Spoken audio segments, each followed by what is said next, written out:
Hi everyone, welcome back to K-Drama Notes. HYBE has issued an official apology following the recent allegations of sexual harassment at &TEAM's recent fan signing event. According to the fans who attended, &TEAM staff members touched several fans' private parts and pushed it even further by checking their underwear for supposed hidden electronics that could be used to record the artists.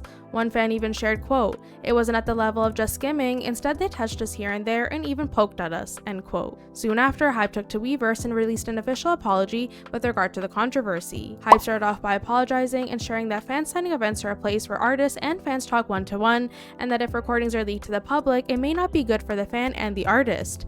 They shared that in order to prevent such situations from happening, they strictly limit fans from bringing in any electronics. The company shared that they will introduce contact-free methods for security checks in the future, and that they will try to make it possible for fans to participate in fan signing events with artists in a more comfortable and happy environment. What do you all think about this situation? Feel free to share your thoughts in the comments down below.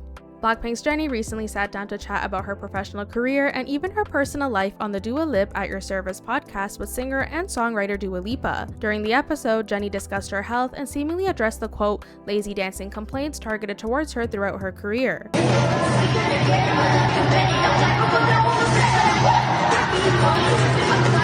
Jennie shared, quote, "Over the pandemic and even up to right now, I've learned to take care of my body and I've learned a lot about myself with my health and how my muscles work and how bendy I am with my arms. It all started because I would constantly hurt myself during performances and lives compared to the other girls," end quote. The artist even gave examples, stating that wearing heels while performing significantly affects her stamina due to the pain she experiences. Jennie shared that with her being the shortest in the group, she cannot work with heels like the other members do as it's quite painful for her. Jennie ended off the segment by sharing that she's still in the process of learning about herself and that she will share more as she continues to grow. Fans are always quick to make crazy assumptions without knowing what's truly going on behind the scenes, and if anything, this interview with Jennie should serve as a reminder that even K-pop idols have their personal struggles that we as outside viewers may never be aware of. What you might think looks lazy might be something much bigger than you really expect, so always be sure to be mindful about what you share online. And moving on July 12th, IVE Wonyoung was praised by the music video director for the group's song I Am. In a new interview, the director shared that he was thankful for the members who followed his direction during the filming process, and that he was especially thankful to Wonyoung. The director shared that while filming the MV, Wonyoung suffered an injury on her arm and was immediately sent to the emergency room where she received 7 stitches. He stated, quote, "I have never been so shocked on set. I thought she wouldn't be able to film anymore, but after spending 2 days getting stitched up in the emergency room, she filmed her scenes. Even cooler was the fact that she never complained about her injuries. If I was her age, I would have definitely let it be known that I was injured," end quote. Following the interview, Wonyoung was praised for her professionalism by many in the K-pop industry, wishing her the absolute best as she recovers. Next, in a recent video appearance, Somi revealed how she was treated differently when she attended a Korean elementary school when she was younger. Somi shared that at first everyone seemed to be really nice to her as she was most likely the first multiracial person they'd seen and talked with. Many of the students would even tell her that she looked like a doll due to her half-Korean and Dutch-Canadian genetics. However, the kind behavior quickly turned sour, and that's when the bullying started. Somi revealed that it started after she became the class president, a role that she was selected for on her second day of school. Quite impressive, isn't it? Well, unfortunately, the students that lost to the talented artist felt otherwise, which led to 3 long years of bullying. Somi shared that the students would place her desk in the hall, rip her library cards, and would stuff her shoes with trash. Somi then became emotional while revealing that she had even begged her mother to get cosmetic surgery to look more Korean. She stated, quote, "I thought I was over it, but now that I'm thinking about it, I'm slightly emotional. I guess I was really hurt," end quote. Thankfully, the star revealed that she was eventually able to put a stop to the bullying after she confronted her bullies and had a conversation with them. Somi shared, quote, "After speaking with them one-to-one, the news spread and kids realized that they didn't know why they were bullying me either.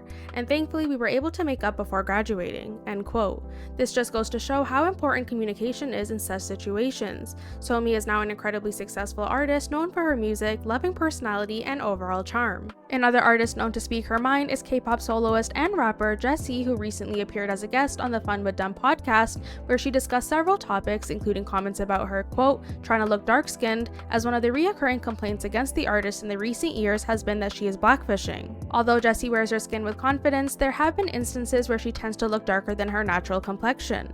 In response to this criticism, Jessi shared that back in 2022, she spent a lot of time in the sun and naturally her skin got tanned as a result. Jessi revealed that she recalls everyone telling her that she was trying to look dark-skinned at that time, but now that she has lost all the tan, she's accused of trying to look white, expressing her frustration. Jessi then shared that over time she's realized that these type of comments mostly come from young people and that her way of handling the situation has changed. She said, quote, "You can't attack them, but you gotta say something where they can't say anything back," end quote. All the comments seem like a waste of time to Jessi now that she's slowly trying to reevaluate her life and start a new chapter in her career. Still trying to figure it out right now, and I think that's a part of life, so. But you feel like you're in a better place? No, not really. But I pretend. I pretend because I think. So I'll give you like an example. Like, there was a part in time like last year I was really tan from the sun. Yeah. I was in the sun a lot, and everybody was saying you were trying to be like you were dark skinned. You're dark. You're trying to be dark skinned.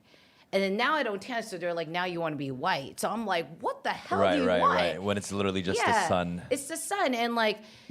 And I realized like the internet always wins, so it's like I can't win. So it's like whatever I do. Are these like global fans or? I think no, they're just bots. They're little kids because I would reply back and then I see their answer and then they remove their Instagram. Yeah. Like I love on them. It's like my hobby, but now it's just like I look at their Instagram. They're like 13 years old. But it's also hard to go against the internet. You know, so I used to be like fighting one-offs, and then it was like zombies, like 1,000 It depends on how you fight. You can't attack them. You got to say something where they can't say anything back, you know? But for me, even that now, it's like such a waste of time. And I'm just like not really into all that. I'm just trying to figure myself out. What do you guys think about this situation? Feel free to share your thoughts in the comments down below. After over 17 years, Super Juniors Donghae, Eunhyuk, and Kyuhyun are officially parting ways with SM Entertainment after choosing not to renew their contracts with the company. SM Entertainment reassured fans and shared that the three artists will continue their activities with the rest of Super Junior in the future. Soon after this news was announced, the Korean media also reported that Eunhyuk and Donghae will be setting up their very own company. Although this report has not been confirmed, so stay tuned for further updates. And now for a quick intermission. If you're enjoying this video so far, please feel free to give it a like and subscribe to the K-Drama Notes channel for daily updates. And next, SM Entertainment previously revealed that the final NCT members would be decided through a reality program, with 2 members already being confirmed. Although the reality program NCT Universe L-Star is set to air on July 27th, the company has already revealed and introduced the contestants through short teaser-style videos. While some fans are excited to see who the potential members of NCT's final lineup may be, many have also shared that they are uncomfortable with the childlike image given off by some of the teasers. Fans have expressed that trainee Ryo, who was one of the first 2 contestants introduced, looks too young after watching his teaser in which he is seen lying down and playing with toy cars while in what appears to be a childlike bedroom. Trainees Jungmin and Kaso's young appearances also surprised fans, as many of them expected older contestants, as the members of NCT are all adults. What do you guys think about this? Do you think the trainees look too young? Do you think this can become a bigger issue later on? Let me know in the comments down below. While on the topic of NCT, contract renewals are always a big thing within the Korean entertainment industry, and with many of the NCT members reaching their 7th anniversary as a group this year, many are wondering what the group's future looks like. SM Entertainment has now revealed that none of the members' contracts are set to expire until late 2024. Furthermore, a representative from SM Entertainment said, quote, "At the time the NCT signed their contracts, we factored in elements such as their military enlistment and overseas activities, so their contract periods were set to longer than the usual 7 years," end quote. Stay tuned for further updates on this matter. In other news, SM Entertainment's director and chief operating officer have been accused of being xenophobic towards NCT's Yuta and AESPA's Giselle after fans noticed that Tak Young-jun, the chief operating officer, had liked all of the SM Entertainment idols' posts on Instagram except for the Japanese members. Soon after Japanese fans exposed the issue via social media, Tak Young-jun was seen liking both Yuta and Giselle's Instagram posts. According to fans, he even started following Yuta on his individual Instagram account. Fans of both Yuta and Giselle expressed that they feel that both artists have been sidelined and given little to no opportunities to showcase their incredible talents. What do you guys think about this situation?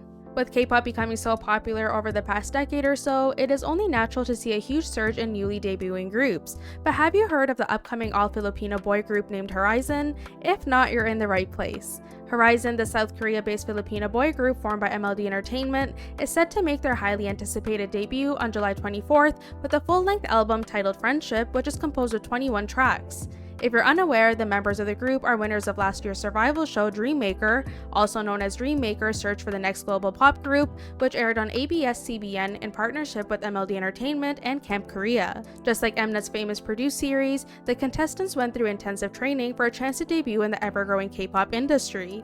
Wishing them the absolute best, and I look forward to seeing their GOT7's BamBam has officially announced the dates and cities for his very first world tour, Area 52. Will you guys be booking tickets to see him? Let me know in the comments down below. IKON Jay will be making his solo debut before enlisting in the military for his mandatory service. According to a recently released poster, Jay is set to release his solo album on July 18th at 6 p.m. KST. Furthermore, Blackpink has also set a new historical record by surpassing 90 million YouTube subscribers on their official YouTube channel. Congratulations to the group.